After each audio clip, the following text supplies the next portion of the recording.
આમોદ નગરપાલિકાના 6 વોર્ડ માટે 24 બેઠકોનું ગત 26મી એપ્રિલના રોજ મતદાન થયું હતું, જેનું આજ રોજ મામલતદાર કચેરી ખાતે ચૂંટણી અધિકારી અને નાયબ ખેતી નિયામક PS રાંક તેમજ મદદનીશ ચૂંટણી અધિકારી અને મામલતદાર ડોક્ટર મયુર વરિયાના માર્ગદર્શન હેઠળ મતગણતરી યોજાઈ હતી, જેમાં કોંગ્રેસે ભાજપ પાસેથી સત્તા હાંસલ કરી છે। આમોદ નગરપાલિકાના પરિણામ માટે નગરજનોમાં ભારે ઉત્તેજના વ્યાપી હતી, જેથી સવારથી જ મામલતદાર કચેરી પાસે મોટી સંખ્યામાં ટેકેદારો, પક્ષના કાર્યકરો અને હોદ્દેદારો ઉપસ્થિત રહ્યા હતા। આમોદ નગરપાલિકાના કોંગ્રેસે ભાજપ પાસેથી સત્તા આંચકી લીધી હતી, જેમાં કોંગ્રેસે 15 બેઠક ઉપર જળહળતો વિજય મેળવ્યો હતો, જ્યારે ભાજપે 8 બેઠકો મેળવી સંતોષ માન્યો હતો। ઉપરાંત એક અપક્ષ મહિલા ઉમેદવાર વિજેતા બન્યા હતા। વોર્ડ નંબર 1માં કોંગ્રેસે 4 બેઠકો મેળવી વિજય તરફ કૂચ કરી હતી, જેમાં પાલિકાના બંને પૂર્વ પ્રમુખો વચ્ચે સીધો જંગ ખેલાયો હતો, જેમાં કોંગ્રેસના સાજિદ અલી રાણા વિજેતા બન્યા હતા, જ્યારે જશુભાઈ રાઠોડનો પરાજય થયો। વોર્ડ નંબર 2માં કોંગ્રેસે 3 બેઠકો મેળવી, જ્યારે ભાજપના દક્ષાબેન પટેલે 1 બેઠક મેળવી હતી। વોર્ડ નંબર 3માં ભાજપના 4 ઉમેદવારો જંગી બહુમતી સાથે વિજેતા બન્યા હતા। વોર્ડ નંબર 4માં ભાજપના ગઢમાં ગાબડું પડવામાં કોંગ્રેસ પ્રેરિત અપક્ષ સફળ રહ્યા હતા અને ભાજપે 3 બેઠક મેળવી હતી, જ્યારે અપક્ષના મહેમૂદા ઇસ્માઇલ ખત્રી વિજેતા બન્યા હતા।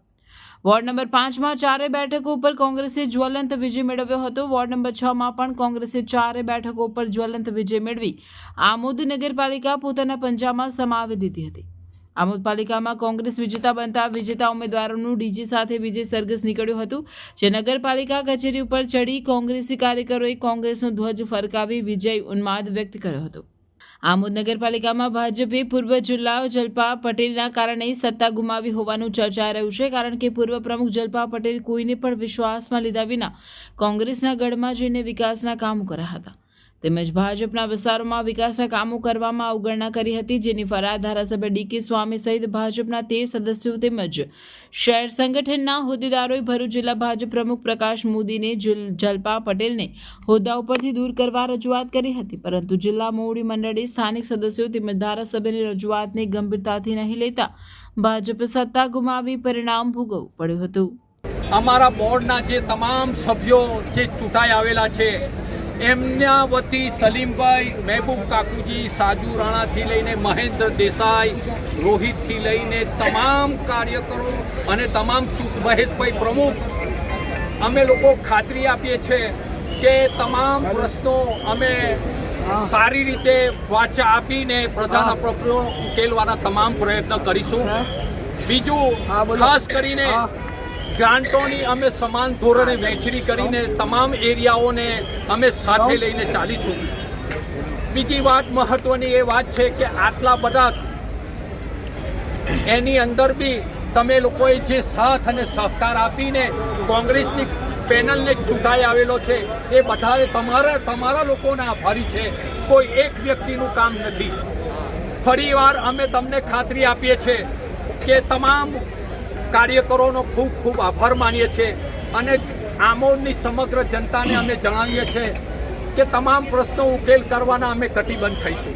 તમે જે પ્રમાણે અમને ખોબે ને ખોબે વોટ આપીને અમને મોકલેલા છે એ વતી હું ખાતરી આપું છું કે અમે અમારી ફરજ મેં એક દિવસ પણ એક વખત પણ અમે ચૂક નહીં કરીએ। જે બી પાટલા બોર્ડના જે પ્રશ્નો હલ કરવાના છે એની પ્રાયોરિટી આપીશું। અમે બધા એક છે, તમે બધા પણ સાથ સહકાર આપો। ખાસ મુદ્દાની વાત કે આટલી બધી ગરમીની અંદર 26 તારીખે આજે 28 તારીખ રિઝલ્ટ છે, તોય છતાંય તમારો જે આ ઉત્સાહ જોઈ રહેલા છે આવનાર વિધાનસભાની અંદર પણ આવો ઉત્સાહ તમે રાખો એવી અમે તમારી પાસે અપેક્ષા રાખીએ છીએ।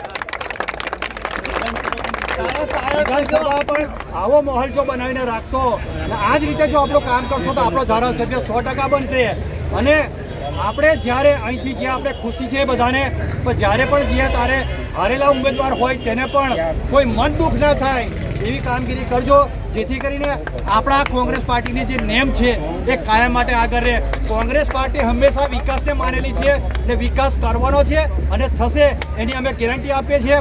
તમે બધા જે આટલા સમયને આટલો ટાઈમ બગાડીને અમારી સાથે રહ્યા છે તે બદલ ખૂબ ખૂબ આભાર।